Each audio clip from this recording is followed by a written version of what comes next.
19 तारीख से जैसे कि आप जानते हैं शुरू हो रहे हैं गुप्त नवरात्रि। और गुप्त नवरात्रि में ऐसे कौन से गुप्त उपाय आप कर सकते हैं उसके बारे में आज का आपको मैं खास जानकारी देने जा रही हूँ।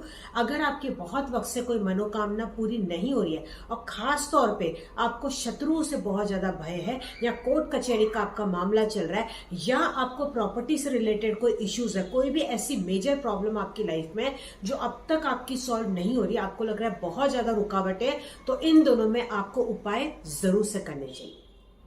नमस्कार, मैं इंदु आहूजा आप सभी का स्वागत करती हूँ। तो गुप्त नवरात्रि की जो शुरुआत हो रही है वो हो रही है 19 जून 2023। ये जो गुप्त नवरात्रि है ऐसा माना जाता है कि इनमें 10 महाविद्याओं की पूजा होती है, आराधना होती है, और जो भी आप उपाय इसमें करते हैं वो गुप्त रूप से आपने करने होते हैं। अब ऐसे कौन से उपाय करने वो तो मैं आपको बताऊंगी, लेकिन उसके पहले मैं थोड़ी सी आपको यहाँ पे जानकारी देना चाहूंगी कि बहुत लोग ये जानना चाहते हैं कि क्या हम इसमें व्रत कर सकते हैं, या हम कलश स्थापना कर सकते हैं, क्या हम खेतरी बो सकते हैं। देखिए, इस नवरात्रि में बिल्कुल भी ये कंपलसरी नहीं है कि आपको खेतरी बोना है या आपको कलश स्थापना करनी है। अगर आप करना चाहें तो वो कर सकते हैं, पर वो जरूरी नहीं है। व्रत रखना चाहे तो वो भी आपकी इच्छा अनुसार आप इसमें रख सकते हैं। आप चाहें तो जोड़े में रख सकते हैं, आप चाहें तो 9 दिन रख सकते हैं। अगर आप 9 दिन के व्रत नहीं रख सकते तो एटलीस्ट इन 9 दिनों में आप सात्विक भोजन खाएं, जिसमें कि आपको नॉनवेज अवॉइड करना होता है, प्याज लहसुन नहीं खाना होता है। जितना हो सके घर का बना हुआ सात्विक भोजन खाएं, या फलाहार भी आप कर सकते हैं।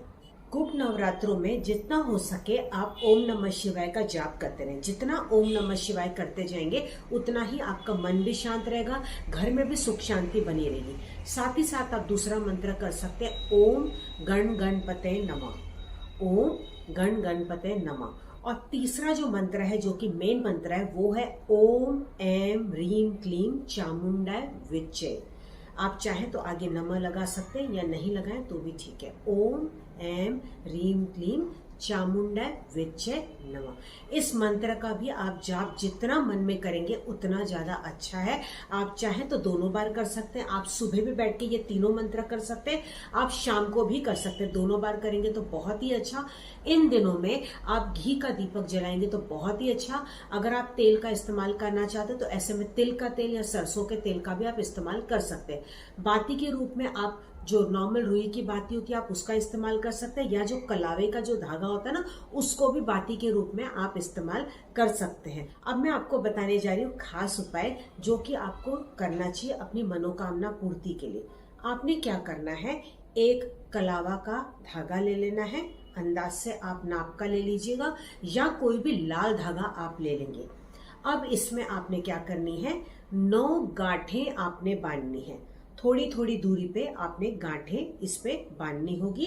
हर गांठ जब आप बांधेंगे ना तो बांधते हुए आपने वो मंत्र बोलना है, ओम ऐं ह्रीं क्लीं चामुंडाय विच्चे।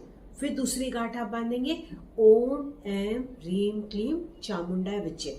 इस तरीके से आप 9 गांठें उस पे बांधते चले जाएंगे। अब ये 9 गांठें आप बांधने के बाद वो जो धागा है आपने अपने लेफ्ट हैंड में उसको रखना है, ऊपर से अपना राइट हैंड रखना है। आंखें आपको बंद करनी है। आंखें बंद करके दोबारा से आपको वो 3 मंत्र बोलने हैं।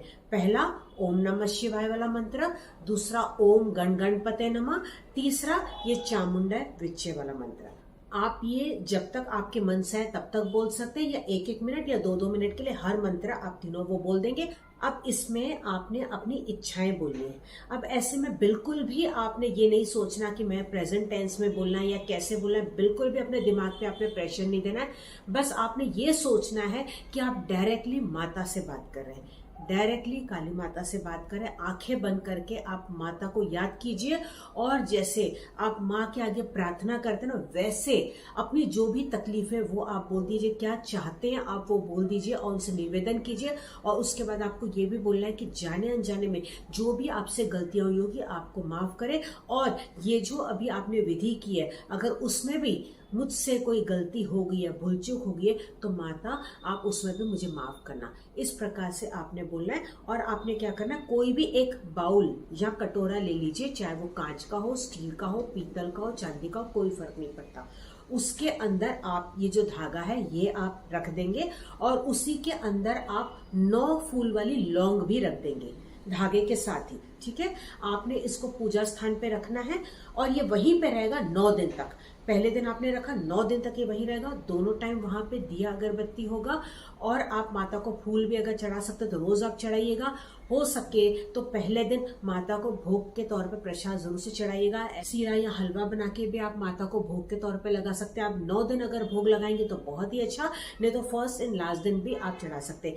जो आपने ये कटोरा रखा है, रोज वहां पे आपको उसके आगे अगरबत्ती भी घुमानी है। अगर आप फूल चढ़ा सकते तो रोज आप फूल भी चढ़ा दीजिएगा, पुराना फूल हटा दीजिएगा, नया फूल दोबारा चढ़ा दीजिएगा। इससे क्या होगा, जो आपने धागा वहां पे 9 दिन के लिए रखा है ना, वो पूरी तरह से शक्तिशाली हो जाएगा, क्योंकि आपने मंत्र से जाप किया हुआ है।